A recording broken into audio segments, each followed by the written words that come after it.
Got to stretch before this podcast. Shuts, if I'm not mistaken, 5 minus 2. What did that equal? So all I know is in real estate, we make 3%. 3, 2, 1. It's the Shant and Ari podcast, you guys. Episode number 14. I messed that up last week. Yeah. So, guys, actually, before we dive in, I'm going to ask you for a little favor. I realize that we now have 7 reviews, 7 5-star reviews of our podcast. Thank you. One of them is me. However, the 6 other ones, very thankful. One is me too, probably. So 5. So if you find yourself listening to this podcast, just real quick, if you can, scroll or swipe or do whatever you can. Try to find the review tab. Leave us a quick 5 stars, or if it's possible, write a couple lines. Tell them, we like the other guy that doesn't talk as loud. But the guy in the beginning, he's kind of annoying. I think his name is Ira. Just do me that favor. Shant, How's your week going, buddy?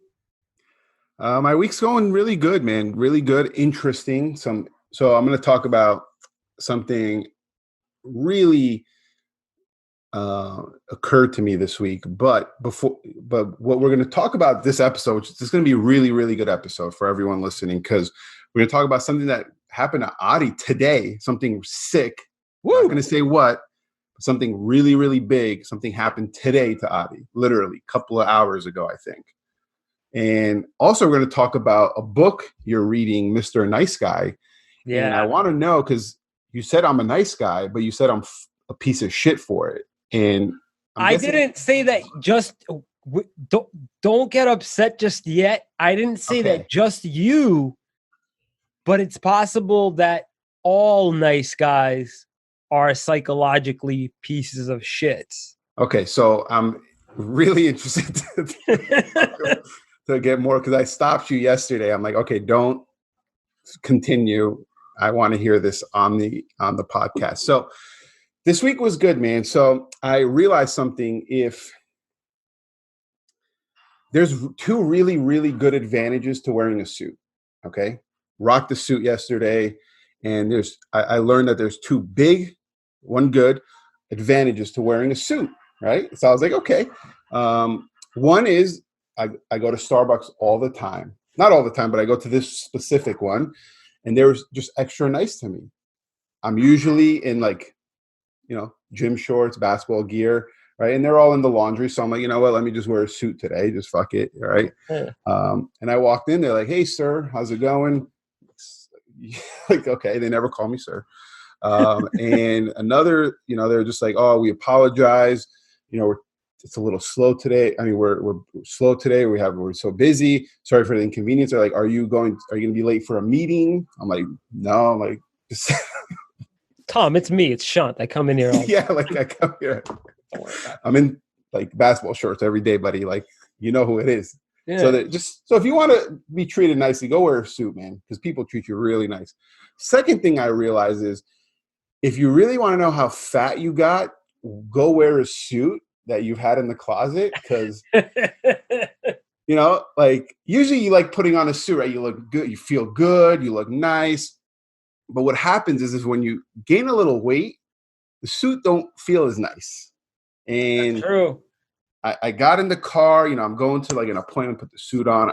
I wasn't feeling good when I was getting dressed, because I felt it. I put on a little pound. How much are we talking? How much did you gain? Because you don't look like you gained weight. It's all down here, man. And it's gotta I don't know. I haven't checked, because I know it's happened. So I really haven't checked how much I've gained. But got in the car, sat down, and I just felt my stomach pop out from the pants. And I was just like, dude. These are developing nice guy syndrome symptoms, I think. Bro, I can tell you that much. So yeah, moral of the story: if you want to see how fat you got, go wear your suit, man. You'll find out really quickly what it's looking like. So, Damn. Adi, something happened to you today, man. Like, congratulations. Finally closed on a house today. Went in the went around noontime. Obviously, my brother was late, so we had to kind of sit there, wait around a little bit, and Not surprised. closed on a small closet in Watertown, which is Nice. it's expensive to 2 buy a million? closet. 2 million, 3 million. No, that closet wasn't that expensive, but it was, dude. I mean, put it this way, Shant. What can you get in Arizona, like near you, for like 400,000? How big are we talking? 4-bedroom, 2-bath, 2,000 square feet. Right. So cut that in about half, and that's what we got, I think, for more than 400. Yeah. So actually, I think yesterday they had released like some sort of like a statistic where like Boston was like number one in most expensive rent for a 1-bedroom. Shit. I think we might have topped San Francisco this year. Wow. It's all about location, man. So like how, and I wanted to talk to you about this. I'd rather fucking live in Greece, but yeah. Yeah, I know. It's fucking be sick. You look like you're from Greece right now. Were you like, how? Because I know the process gets stressful, man. And I know you're calling me a couple times, stressing out. So like, how did that affect you? Like your day to day, like this past week? Fuck, like, man. Don't run your credit. Yo, do you think you can get rid of your car? My fucking stop. I'm not gonna sacrifice my car for. Dude, these guys like, oh, it's like a simple thing. Just go. Can you get rid of your car? Can you sell your car? Like, what the fuck, man? Stop asking me this. Hey, real quick, can you kill your dad to get this house? Oh my God. Like, I've jumped through hoops, but thankfully I've got, shout out to Teddy, man. Actually, I know Shant Banosian followed our Instagram account. I really hope. Number one lender in the country, man. Yeah, that's man. Awesome. Guaranteed rate. Teddy, in particular, he did our loan, man. He made it just phenomenal. But anyway, not to bore you guys with that stuff, but yeah, closed on a house today. Feeling pretty good. Got a little bit of stress lifted off my shoulders. Gonna be moving in with Big Bro. Thanks, Bernie. And Bernie too. Bernie helped us out big time, man. And yeah, basically really happy about that, Shant. Really happy to be moving in with Sacco. It's not like anything is really gonna change. It's instead of my like mom picking up after him, you're gonna pick up after him. Hopefully he picks up after him. But yeah. You're gonna be picking up or start looking for some house cleaners, bro. Yeah. But yeah, man. It's really, really good stuff. And actually, I this last week I started an addiction. I got addicted. It's nothing bad. I didn't start doing cocaine. I downloaded Audible, Shant. Oh yeah, I know, and we're gonna get to that. We're gonna get to that Audible. What about you, bro? What's going on with you? Besides the suit thing, besides learning, I gained a lot of weight. So my Betty's, who is my wife, my mother-in-law and sister-in-law's, they moved here from California. They're living with us right now. How's that going? It's good, man. Clean laundry, daily, dishes always.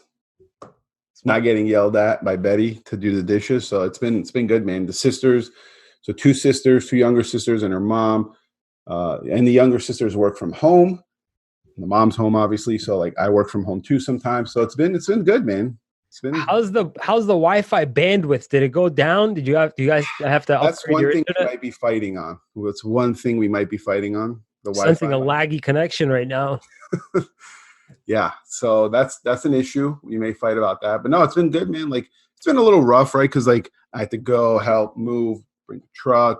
Kind of got off my routine a little bit. adjusting to people here when they're probably listening right now and probably like, is he talking shit about us? So, but it's good, man. Or all in all, it's cool to do something nice for family.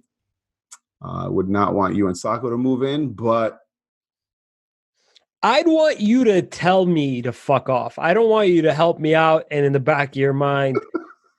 That's so what this whole...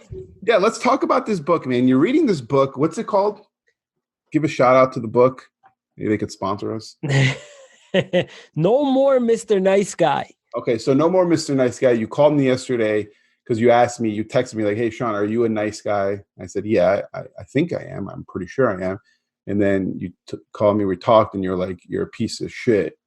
And I'm like, okay, so why am I a piece of shit? Explain. So it turns out that I have some dark psychological issues because I'm a nice guy. So here is the issue that I am having right now, reading No More Mr. Nice Guy. Holy fuck, we are live, man. I keep on forgetting that it's not even just a conversation between me and Shant. I love this fucking podcast so much. Yeah. Okay, so I'm reading the book and, I have to, when I read something, obviously, you take it, because you're in customer service, you have to take it both from a personal level and you have to take it from a business level, right? Like, what are you doing right or wrong in your personal relationships? And what are you doing in your business relationships, and figure out exactly what can be helped, right? Obviously, you're not going to be a complete dick to your customer. You're going to be a nice guy. Not a nice guy, a nice guy. Which would you say, Shant, that you are? Yeah. Yeah. I think I am. Pretty sure. Okay. That's a nice guy answer. So let me ask you this. If I came to you and said, Shant, I need you to help me move, and you didn't want to, but because we're cousins, say you didn't want to, would you do it? What would I do? Would you do it? Probably. You are a nice guy. Yeah. You have a deep, according to the book, you and we have a deep psychological problem that cannot be helped without understanding that we need to put our needs first in a very, very selfish manner. I'm going to let you digest that for a second. And how this relates to business is it relates 100%. It's just a matter of, if you address it in business, your sales may plummet. Mm-hmm. Mm-hmm. Right? No one wants to deal with a douchebag in business if they're not being talked to nicely, if they're not bending over backwards, doing shit they don't normally do. Or does it? Or does it, Shant, is my question to you. Could you be a douchebag having successfully completed enough transactions to develop a track record up until now? Could I just flip the script on all my new clients, be a complete douchebag, and still be able to sell at the level I'm at right now? So I think yes, right? Because, and there's a caveat to it. If you obviously have the recognition, like, hey, this guy sells a lot, he's the best at whatever he does, right? And then becomes an asshole, and he may end up losing referrals throughout, but people will still work with that person. Not everyone, but people still will, man, because some people don't mind assholes. That's my answer. So I think you're right, but I failed today. So here's what happened today. So this guy's blowing up I'm at the closing. I'm getting missed calls from my personal phone, and I'm getting missed calls from my business. And then I get the text message from the person that I'm getting the missed calls from. Hey, this is so-and-so, whatever. He calls again after that. I'm like, what the fuck, man, this guy? Like, what do you want? Like, I'll get to you, dude. Anyway, we get out of the closing. I give him a call. Very, like, dickheadish, right? Because I don't give a flying fuck what you need. Don't call me 5 times. If I'm not picking up, I'm not picking up. I'll call you in a little bit.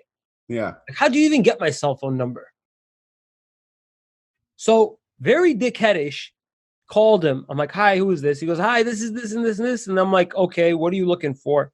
He goes, oh, I'm trying to get a Volvo lease done, an XC90, and I saw an advertisement for $350. And I'm like, stop right there. I'm like, you saw an advertisement for such and such price. What is your expectation right now from me? He goes, well, no, I was trying to see if maybe you can get it for close to that, but with less down. I'm like, buddy, I can't even entertain this right now. I'm like, we're just wasting time. And it wasn't that I maybe subconsciously, because I had just read the book, No More Mr. Nice Guy, maybe subconsciously, I really wanted to be like myself. Yeah. But as soon as I heard it, and as soon as I kept like in the back of my mind, I'm like, this douchebag called me like 5 times. It just came out. Like it just. So he hasn't texted me back since the last text. So you might lose that client. So, okay. So kind of rewrapping that real quick, called you, you were kind of you were just had a lot of attitude with the conversation. You were more blunt, right? You were more aggressive than you would be. You'd probably be like, hey, it's probably not going to work, but let's see what we could do. Now you're just like, no. Well, what does it? XC90 350? Seriously? Yeah. He saw an advertisement on the cheapest possible XC90. That's a good deal. No, it's not a good deal. They want $4,000 plus all the fees down at 7,500 miles a year. The 350 isn't even including tax. If you run it backwards, it's like a $600 payment. It's just dressed up really nice in the advertisement.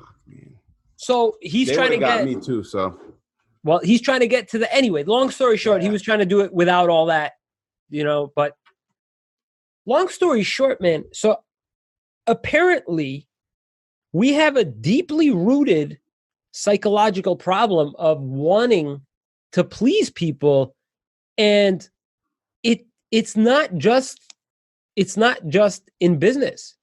It's personal. Mm-hmm. It is very much personal. The thing that I understood from the book was like there's like levels to like how nice a nice guy could be, and like the nicer he is, the crazier he is. So if you're a nice guy to women, but you're not a nice guy to guys, apparently you're even more fucked up. You're a psychopath. Yes. A serial killer. Yes. Oops. Siri, a killer. Ghost Adventures, Serial Killer Spirits, Serial Killer, Devil Unchained. Okay. So now I've brought it upon myself. It was an experiment, so I'm going to try and be a little bit less sharp in the way that I be a dick. But if I'm equally nice to strangers, people I know, and this, what does that say about me then? Why are you Why are you being nice to people you don't even know? Is it to hide a problem within yourself that you don't want them knowing? I think so. There's a couple of reasons, right? Like, probably one. That's a good question. Probably one is that like I like to be liked, right? So I want people to like me, right? That's it right there. There you go. But another one is like, I feel like when I'm doing business and I'm like extra nice, I'm like over analyzing a deal for someone who I don't even really know that well. And I'm like really hoping like, well, like I've gone through this where I'm like, but it's not like the best deal. I feel bad. I could do better. And then I have like real estate coaches and they're like, dude, it's just fucking, they want the house, give them the house, like it's not, but I'm like, so like, I feel bad. I want that, like I have that in me sometimes and it's weird. You have guilt. You have guilt and you have not just you, me too. You always you're looking for opportunities to be more and more accepted by the person or the people that you're interacting with or you're doing business with. That is the actual root cause of what makes a nice guy who he is the activity of seeking approval and acceptance from the person he's being nice to. So, well, what's the guilt about? The guilt is possibly that your parents didn't like you. Maybe Vayamo kind of fucking shook you up a little bit. They like Tavi better. They like Sako better too. They like Sako. And well, you're like their favorite. Now I am. Yeah, I was fourth. out of 4, I was the fourth. Like, wait. I was whose favorite? Your parents' favorite? Yeah, my dad likes Sako the most. Everybody likes Sako, bro, because you can't stay upset at Sako. You can't. He gives you like puppy eyes and fucking. Sako should read this book. Sako should read a book. He's a piece of shit. No. So I guess it's not so much. It's not it's not just me and you, bro. There's a ton of nice guys. You got to understand that this so this problem apparently has become more and more of an issue with men since the baby boomer generation, where like, all of a sudden, the reason why guys are seeking approval from either other guys or girls is the fact that we've been shamed that we are guys. Like our masculinity has been tested, especially more so. It's becoming a problem now. And I feel bad for all these kids that are boys in school being taught that like basically not women are superior. Don't get me wrong. But like there's this heavy emphasis that women are equal, almost making like the importance of men sort of like, wait, like, are we actually equal? Is something happening? Like, why is all the focus on you guys? Okay, so just so you don't get blown up by a bunch of women, all the female listeners, because we do actually have a good amount of female listeners. Yeah, man. I put it this way. Because the way you said it was like, yeah. But what Ari was saying, from what I think, not that like, yeah, they're trying to make it seem like, oh, women are equal to men, and that's wrong. You were trying to say like they're pushing it so much where it feels like they're trying to show like men aren't as important anymore. Exactly. Like we should feel ashamed that whoever before us was putting women unequal to us, we should feel ashamed. Like we should take some sort of responsibility or ownership over that mistake, but it has nothing to do with us, right? But this is creating an actual like a mental issue because like the book is saying like 1 out of every like 20 teachers is a male. And it's like heavily female dominated. So like guys are coming out basically with no balls. Like they're just coming out pussies. Right? So it's insane. It's in such a crazy book to read because it caters to so many men that around men, they have balls, but around women, they lose their power completely. I am extra nice to women, man. I'm so like, oh my God, like I'm sorry. You know what's saving you? Do you know what your saving grace is? What? Your muscles. That is the only thing that keeps nice guys intact. Because if you look at all of these guys, Cristiano Ronaldo, you look at fucking like the superstars, they're all feminine, bro. Mm-hmm. They all got this like feminine sort of character, very, very soft, very, very like, but they got muscles, they got looks. So that's what actually saves them. Mm. But it's fucked because if you were to put them in the sort of like sit down on the therapist's couch, all these nice guy issues would come out. I guarantee it. Wow. It's a deep-rooted problem, and it's an even bigger problem in the customer service industry. Yeah, because like you have to, well, I mean, especially starting out, right? Because you asked me, hey, if someone is successful and can they be an asshole? But like if you're starting out, you have to be nice. Like you. What is the reason that you started out? Wait a second. Like somebody can love real estate, but not actually sell it. They can invest in it, right? Yeah. What makes a real estate agent, a realtor, a broker, what makes them special?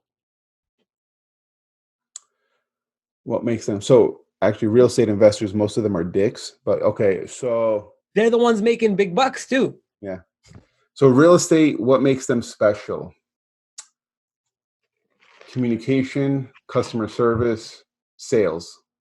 Okay, so you said communication, customer service, sales. Do you think that the communication is a learned trait? If I learn how to communicate better, this person will want to buy from me. Yeah.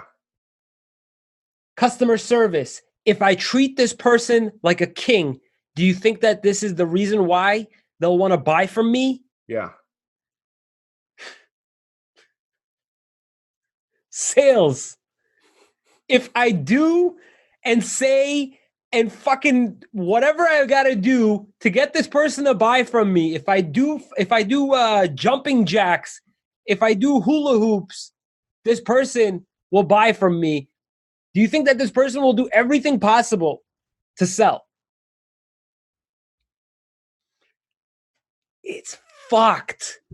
It is fucked. You want to know what just hit me, man? Like an instance, and this is probably so like way too open, but fuck it. So like how like much like I really think I'm like too nice sometimes. So like I had a listing, right? So what happens when you have a listing, you get half of the commission, right? But if you find the buyer yourself, you get most or all of it. You know, like you talk about this before you list it. But I didn't talk about it with these clients before. You know, but I listed it and I found the buyer. And I'm like, oh shit, I'm gonna get the whole commission. I came home, I'm like to Betty, I'm like, babe, I kind of feel bad. Like, should I just like go half? Should I? But he's like, what the fuck are you talking about? Just Why? Why are you thinking that? because I'm like, yeah, I don't want them to feel any type of way. I want them to, you know, I don't want them to have negative things in me. And I'm just Guilt. like, yeah, yeah. And then like I when I went to their house, I'm like, hey, I found the buyer. They're like, oh, great for you. You're gonna keep all the commission. That's awesome. They were like happy, like, great job. You're still guilty. You still feel shameful. Like, Why? yeah. The fuck, man. I just thought about this. This is like, Fuck. I'm sorry, bro. I'm sorry, Mr. Nice Guy. wow. I wish I was an asshole, man. No. So I want to recommend, because you were the one who put me on to some good Audible books that I should start reading. I want you to download No More Mr. Nice Guy. Well, you just explained the whole freaking book, man. I understand, but he explains You're like gonna make me feel guilty now and make me listen to don't try to please me, big guy. Please, That's the whole point of this right now, is that the whole goal of that book was you've got to learn, no matter what, to put yourself first. If you don't put yourself first, eventually it's going to shoot you in the foot. So yeah. You're also telling me briefly on the phone, and then we cut each other off because we wanted to talk more about this on the episode, about being nice and about with friends and about not going out or something you mentioned. Like, talk more about that, because the reason we're talking about this, right, and we're like personalizing it so much, because like I'm sure some of you guys listening and girls listening to this are going to be like, oh shit, that's me too, and it's just going to make you self-aware, like it is right now for me, how much of a pussy I am in life. The fuck? I'm sorry, bro. So talk about. So hopefully you guys are listening and really like understanding while we're talking about it. You could really take it into your life and kind of like be like, wait, like I'm kind of like this and that too, or I'm totally the opposite. And then you have a bigger issue if you're totally opposite. Yeah. But talk about the friends and going out. Like, what was that about? So this book is reinstating how important it is to develop male camaraderie, right? To remind yourself what your masculinity means, right? And it's tough because this nice guy, there is no nice girl syndrome. It's Really? other deeply rooted issues. There is no, yeah. There is no nice girl. This is not. Women are nice by nature. Women are meant to be feminine, right? Right. Okay. I'm sorry, but women have a feminine trait to them, almost like a very like not rough around the edges. Well, they're caregivers, right? They're caring, right? Like they're right. By nature, right? Not by like what. At this point, I don't even know what's politically correct, but by nature, women are supposed to be caregivers, and the men are supposed to be the producers. Yeah. Right. So we are not supposed to be caregivers to women.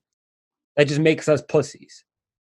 So this book, it reminds guys, or we are nice to women, everyone listening, but go on. I might be more of a dick from now on, though.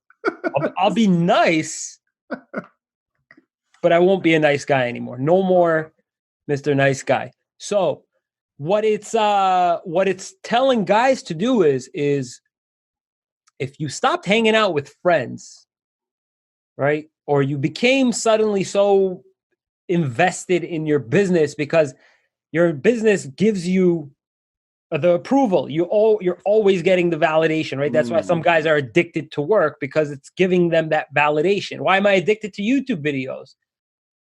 I want to get more subscribers. Is that a way of me validating myself? I think the YouTube for you, just wow, like thinking about that.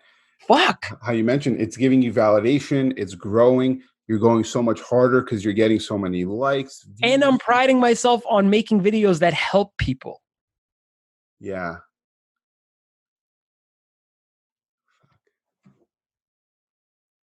I know you're having a hard time digesting this all. Because it's true. Because the guilt shit got me, man. It really did. Why do I feel guilty? I don't know. You feel guilty for doing something that isn't wrong, and it completely benefits you, and you're not screwing anybody over. It says that you should feel guilty if for any reason what you're doing is unjustifiable. If it's not judicious. Yeah. That's so why I wouldn't make a good criminal. You'd make a fucking awful criminal.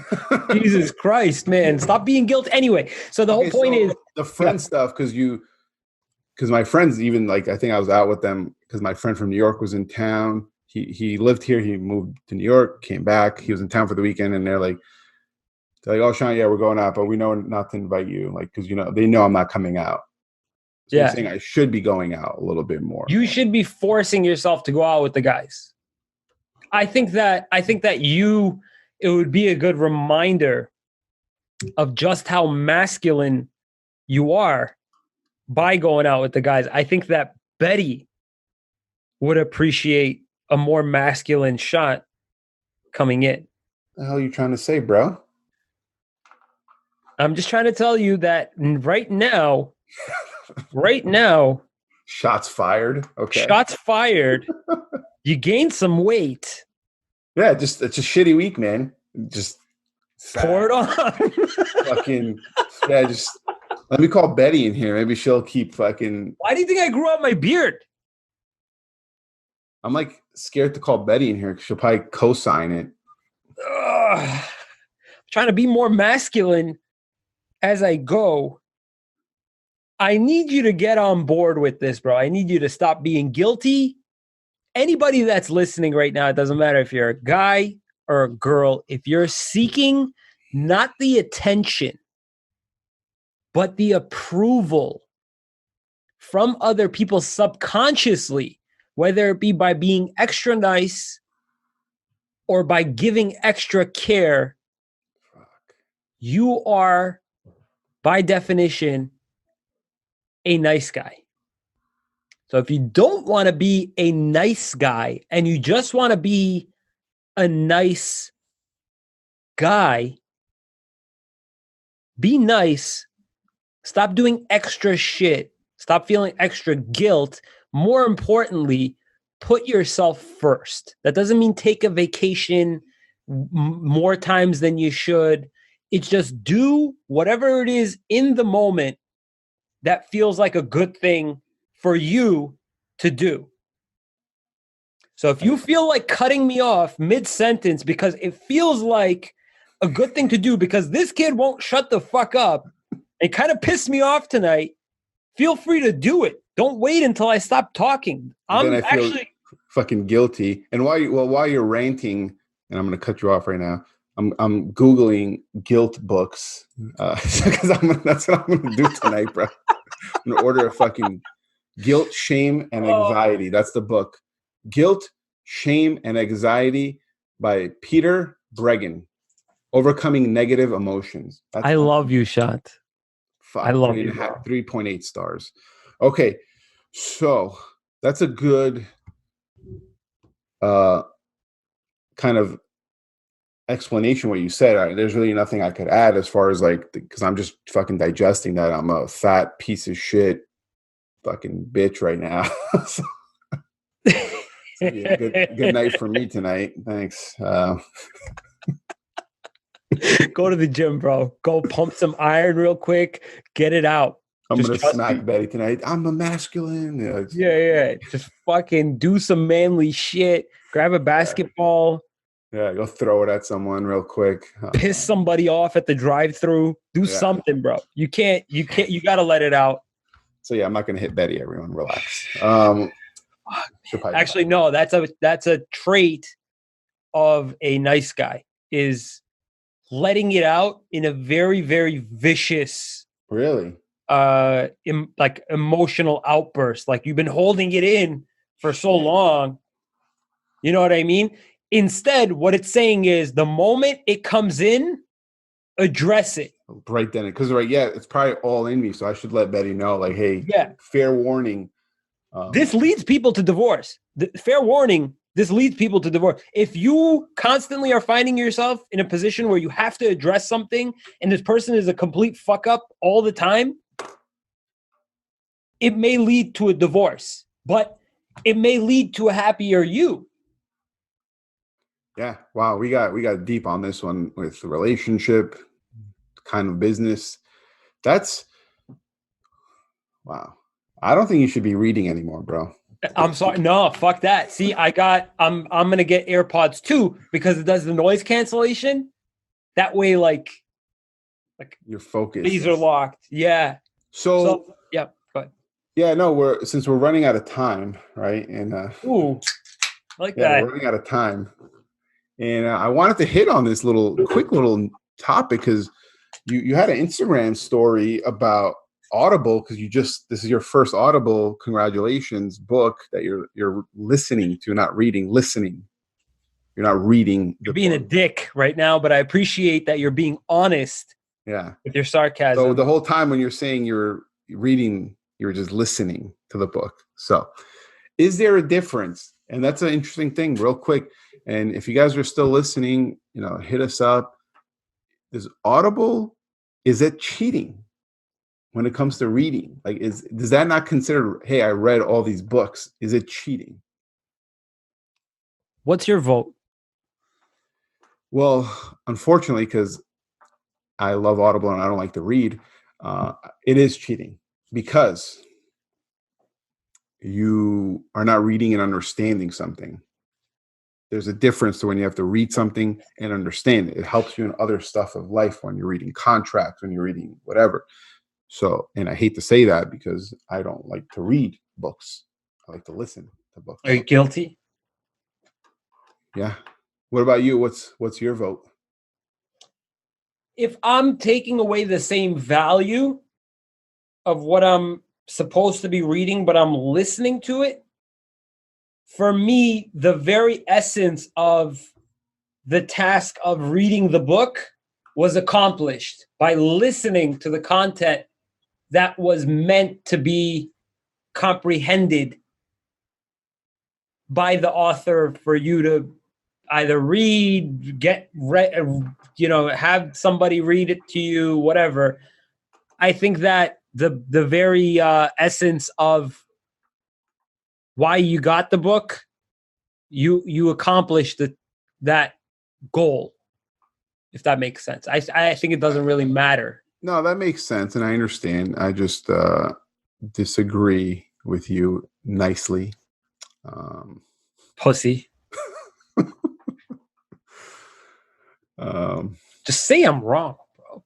Yeah, Just say. well, it's a valid point. You're still getting the same concept, but reading is reading because you're comprehending something, and it's just like kids. You're never going to teach a kid to fucking read anymore. Or you're going to just talk to them and tell them you're going to read to them, or they're going to read themselves. Very, very true. I think so.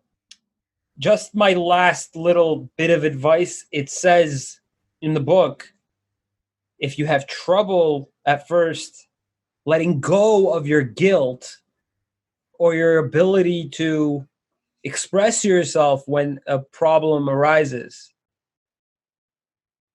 call or text a friend.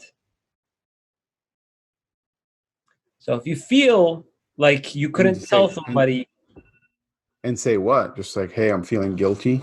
Yeah. And what is that person supposed to say? Like, if I text you, say, hey, Ari, I'm feeling guilty because I'm getting double commission on this. What are you supposed to say? They may remind you of what it is exactly that you should be putting yourself first for.